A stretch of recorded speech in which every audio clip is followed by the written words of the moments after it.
इंदौर जहां महापौर मेगा रोजगार मेला कार्यक्रम में मुख्यमंत्री ने शिरकत की है। माननीय कैलाश विजयवर्गीय जोरदार अभिनंदन करो माननीय कैलाश जी शासन का। और आज मातृ दिवस भी और हमारे बीच मां स्वरूपा हमारी दाई में विराजमान पद्म विभूषण और भारत सरकार के मतलब खास करके गणतंत्र की सबसे बड़ी मंदिर में सभापति करके और भारत सरकार के मंत्री ऐसे कई दायित्वों का निर्वहन किया। जोरदार अभिनंदन करो मां हमारी दाई सुमित्रा महाजन जी का। जोरदार इधर तालियां कम बढ़ रही है, आनंद आना चाहिए हमारे लिए। आज एक साथ दोहरा ये प्रसंग है। आज के इस अवसर पर जल संसाधन मंत्री जिनके नेतृत्व में लगातार हमारे जल के मामले में एक के बाद एक रिकॉर्ड बन रहे हैं।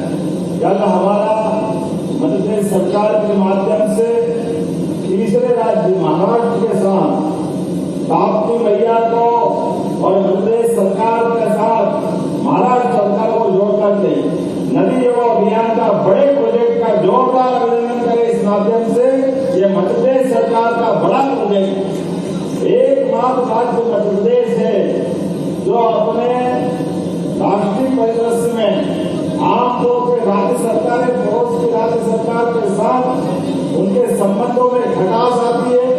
जल बंटवारे को लेकर के हाई कोर्ट सुप्रीम कोर्ट में मुकदमे चलते हैं।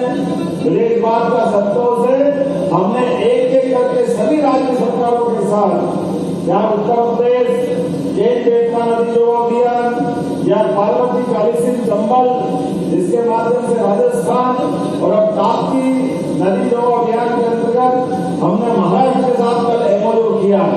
इस कार्यक्रम के सूत्रधार रोजगार और तकनीकी शिक्षा मंत्री हमारे बीच माननीय गौतम टेकवाल जी का भी जोरदार अभिनंदन स्वागत है।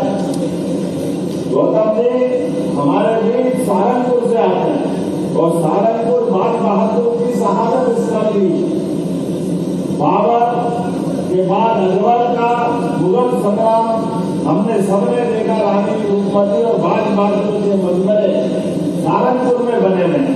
मैं आज के अवसर पर हमारे बीच मंच पर विराजमान माननीय सांसद श्रीमान संजय ललवानी जी, माननीय महापौर श्रीमान पुष्पेंद्र भार्गव जी, माननीय विधायक श्रीमान महेंद्र हाटे जी, माननीय विधायक श्रीमती मालिनी गौड़ जी, माननीय विधायक रमेश मेहरोला जी, माननीय विधायक गोलू शुक्ला जी, माननीय अध्यक्ष सुमित मिश्रा जी, प्रदेश अध्यक्ष और पूर्व विधायक माननीय जीतू जावी जी, पूर्व विधायक सुदर्शन जी, प्रताप चौरसिया जी, सावन सोनकर जी, निशांत खरे जी, चिंटू वर्मा जी, आलोक दुबे जी, हरिनारायण यादव जी, पूरा मंच भरा पूरा। एक बार जोरदार अभिनंदन पूरे मंच का कर रहे हैं एक साथ।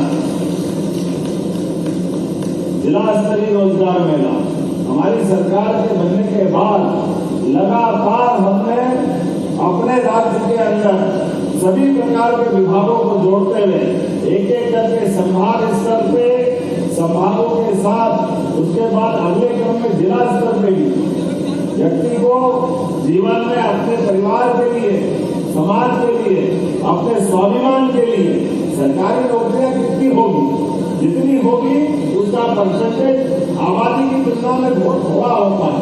लेकिन हमने सरकारी नौकरियों पे भी हमने कहा कि 1 लाख नौकरियां हम तुरंत सरकारी देने वाले हैं। लेकिन सब मिला के सरकारी नौकरियों मध्य प्रदेश में हमारी आबादी तो 9 करोड़ की, लेकिन सारे सरकारी पद जोड़ लो तो 10 लाख के अंदर रहते हैं। ऐसे में ये बड़ा सवाल है हमारे लिए।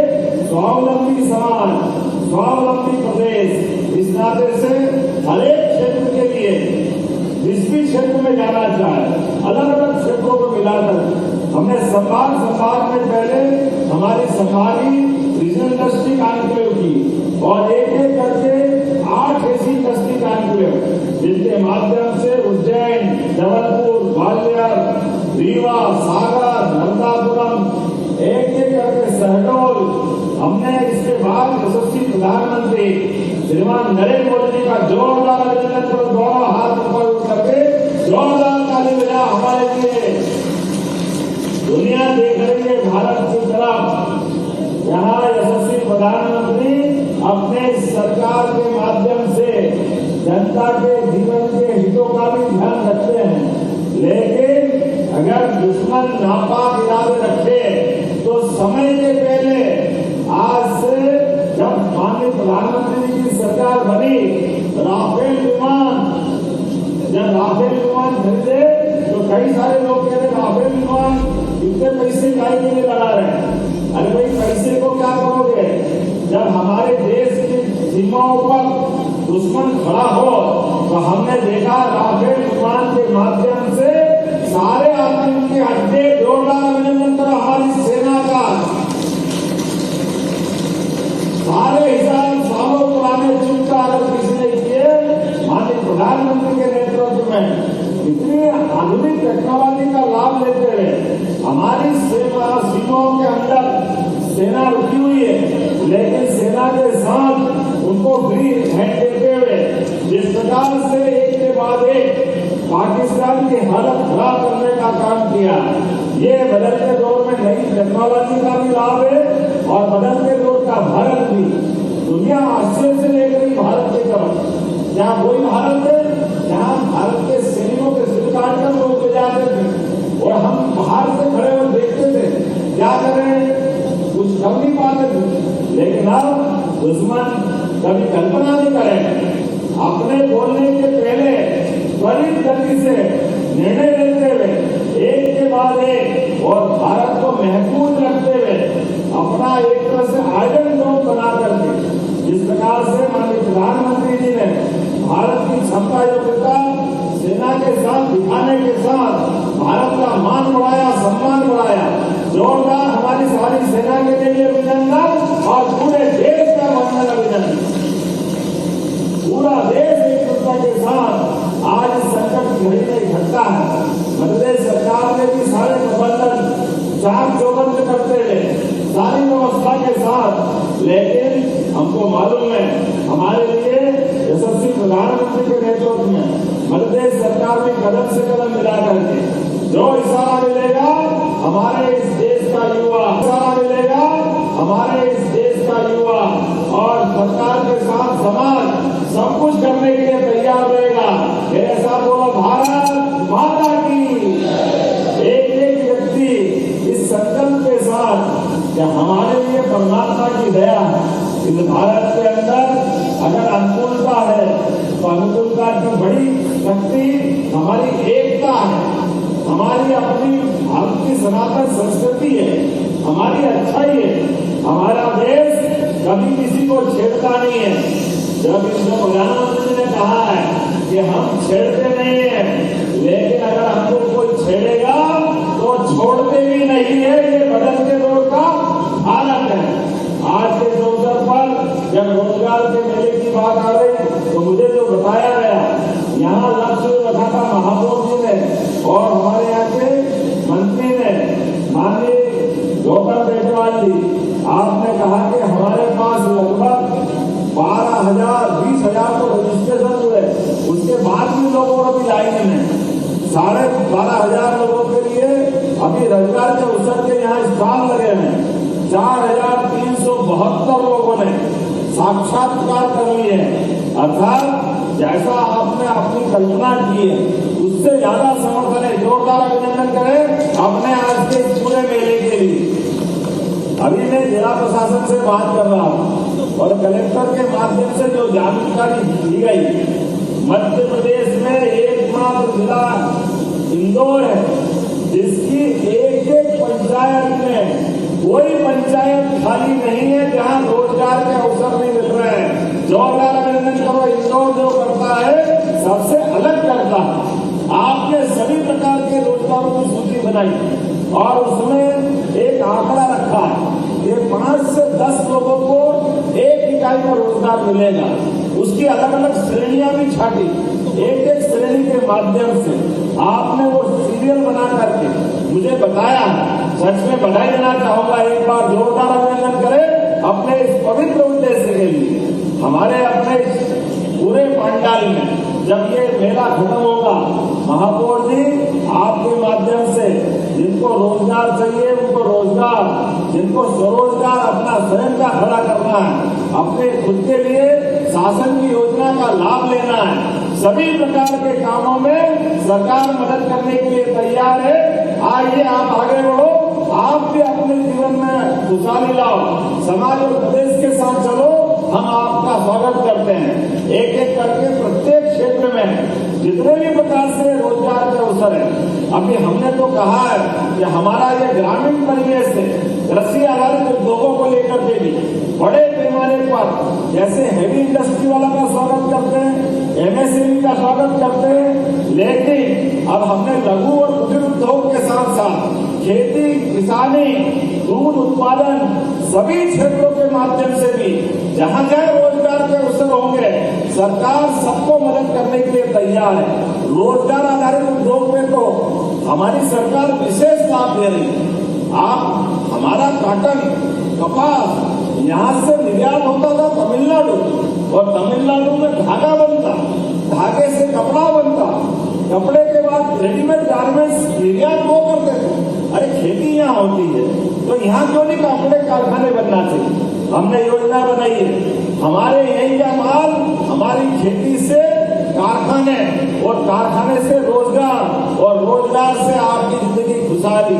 इसी क्रम में चलते हुए एक एक करके वो सारे काम कर रहे हैं। और रोजगार आदि जो बड़ी बड़ी मशीन से तो बहुत माल बन जाता है, बड़े लोग का कमाई हो जाएगी, लेकिन जो गरीब आदमी जिसको रोजगार चाहिए उसको तो कोई लाभ देना चाहिए। हमने योजना बनाई है कि ऐसे रोजगार आधारित जो कारखाने लगेंगे उसको हम कारखाने को बिजली, ब्याज, जमीन ये तो उसमें मदद करेंगे, लेकिन प्रति लेबर जो भाई बहन उसमें काम करेंगे 5,000 रुपया महीना कारखाने में काम करने वाले को भी सरकार के माध्यम से देंगे, ताकि लोगों को रोजगार दिलवाएं। रोजगार आधारित उद्योग खड़े करना चाहिए। इसलिए इस रेडीमेड गारमेंट्स के उद्योग में सिलाई, कढ़ाई, बुनाई जो जिस क्षेत्र में काम करना चाहता है प्रत्येक क्षेत्र में रोजगार आधारित उद्योगों को बढ़ावा दे रहे हैं। मुझे इस बात की प्रसन्नता है जब हम अपने इंडस्ट्री कॉन्क्लेव में देखते हैं तो लगभग 23 लाख लोगों को रोजगार दिलाने के हमारे उद्योग विभाग के माध्यम से वो MOU हमारे हाथ में आए। एक एक करके एक एक जिले में जैसे खेती करना है तो खेती में आधुनिक यंत्र और कौन से हो सकते हैं, खेती में आमदनी और कैसे हो सकती है, खेती में बनने वाली फसल से, होने वाली फसल से हमारे उत्पाद कैसे कैसे बन सकते हैं, क्या क्या बन सकते हैं, वो सारी चीज करने को तैयार है। इसीलिए दूध उत्पादन भी मध्य प्रदेश में 9% होता है। हमने कहा कि हमारी गौशालाओं की संख्या भी बढ़ाएंगे, गाय पालन, पशुपालन, दूध उत्पादन को बढ़ाते हुए अभी देश में मध्य प्रदेश तीसरे नंबर पे है। आने वाले 5 साल में इसको 1 नंबर पे लाएंगे, मध्य प्रदेश को 1 नंबर पे। मध्य प्रदेश के अंदर दूध उत्पादन 9% से बढ़ाकर 20% करने वाले, ऐसे एक नहीं कई सेक्टर में। अभी IT का यहाँ मेला लगा था, IT के माध्यम से भी रोजगार आधारित उद्योग। अब हमने कहा हमारे बिल्डर केवल किराने की दुकान, माल इसको चलाने के बजाय IT पार्क भी बनाए, IT पार्क में IT कंपनियों को अपनी जगह उपलब्ध कराए। आप बिल्डिंग बनाओगे 40% राशि सरकार आपको देगी, ताकि हमारे युवाओं को रोजगार मिलना चाहिए। ये बहुत बड़ी बात नहीं IT पार्क की बिल्डिंग बनाना, केवल IT पार्क नहीं। अब तो बोलू भाई राज्य परिवहन निगम भी हम चलाने वाले, जोरदार अभिनंदन करो हमारी सरकार के माध्यम से। राज्य परिवहन की सेवा भी आपको देने वाले हैं, और राज्य परिवहन निगम केवल सरकार नहीं चलाई, हम तो अपने परमिट देंगे, और परमिट के माध्यम से जो अच्छे ऑपरेटर हैं वो मार्ग का चयन करें, अच्छे ऑफर दें। आपके माध्यम से एक एक छोटे से छोटे गांव में भी सरकार अपनी बसों के माध्यम से आम आदमी की जनता की जरूरतों को पूरा करेगी। तो आपके माध्यम से ऑपरेटर भी जुड़ेंगे। आप डरो मत, आपका नया हमारा एक व्यवस्था बनेगी कि एक एक करके प्रत्येक क्षेत्र में, आज इतना ही नहीं आप भी ला सकते हैं, अच्छे से अच्छी गाड़ी चलाओ। आज वॉल्वो बस चलना चाहिए, जो आप अच्छी कर सकते हो वो सब करो।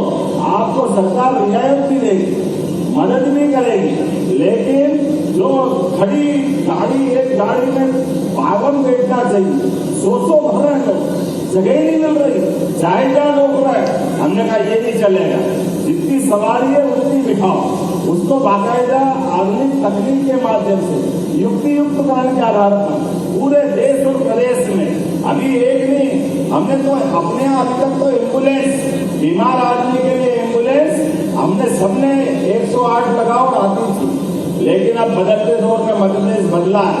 पूरे देश में एकमात्र राज्य है जिसने अपने बीमारों के लिए एयर एम्बुलेंस की व्यवस्था भी करी। जोरदार अभिनंदन करें एयर एम्बुलेंस के माध्यम से, हवाई जहाज से भी, जहाज से भी, हेलीकॉप्टर से भी, जिस प्रकार से भी व्यक्ति की जान बच सकती है। हो सकता है कोई एक्सीडेंट हो जाए और वहां घायल पड़ा है और घायल आदमी की जान बचाना है, ऐसे में आने जाने में टाइम कम लग रहा है। अरे डॉक्टर को हेलीकॉप्टर से पहुंचा देंगे, मरीज को उठा करके हॉस्पिटल पहुंचाएंगे। हमारे लिए पैसा जरूरी नहीं है, उसकी जान बचाना जरूरी है। ये संकल्प हमारी सरकार ने लिया। हमारे माध्यम से पिछले साल में ये प्रयोग हुआ। एकमात्र राज्य मध्य प्रदेश है जिसने एयर एम्बुलेंस की सुविधा प्रारंभ की है। हमारे बाद अब कई राज्य हमसे इसकी प्लानिंग मांग रहे हैं कि हाँ हमको भी दो, हम भी लेना चाहते हैं। एक नहीं, ऐसे बहुत सारी चीजें बता सकता हूँ, लेकिन आज तो हमारे लिए माँ अहिल्या की नगरी में आज बहुत सारे कार्यक्रम अभी भी संपन्न हुए हैं। मैं उम्मीद करता हूँ महापौर मेगा रोजगार मेले के माध्यम से आप सब लोगों को जिसने जो सोचा है अपने अपने मुकाम पर आप परमात्मा आपको पहुंचाए, महाकाल ताकत दे, लेकिन जो काम आपको मिले उतना मत, अच्छे से करना, अपनी क्षमता योग्यता बढ़ाते जाना और अच्छे से अच्छा मिलता जाए, उस दिशा में आगे बढ़ना। केवल एक आंकड़ा देकर के मेरी बात समाप्त करूंगा। मध्य प्रदेश 2002-03 तक प्रति व्यक्ति आय केवल 11,000 रुपया प्रति वर्ष, केवल 11,000। हमारी सरकार बनने के बाद साध्वी उमा भारती, बाबूलाल जी गौर, शिवराज सिंह चौहान और हमारी सरकार सब मिलाकर के कहा 1956 का मध्य प्रदेश 2002-03 तक 55 साल में केवल 11,000 और हमारी सरकार ने 1,52,000 कर दिया प्रति व्यक्ति आय। ये है प्रगति और ये है विकास। और 2047 तक प्रति व्यक्ति आय 42.5 लाख रुपए करने का संकल्प है। ये हमारी सरकार के माध्यम से इस राज्य की बेहतरी के लिए, युवाओं को रोजगार दिलाने के लिए ऐसे कई कामों के दौर जारी है। मेरी अपनी ओर से एक बार फिर आप सब दोनों हाथ की मुट्ठी बांधो और हमारी अपनी अहिल्या की नगरी में संकल्प करो। एक बार जोर से बोलो भारत माता की, भारत माता की, भारत माता की। बहुत बहुत धन्यवाद। भारत माता की जय। बहुत बहुत धन्यवाद माननीय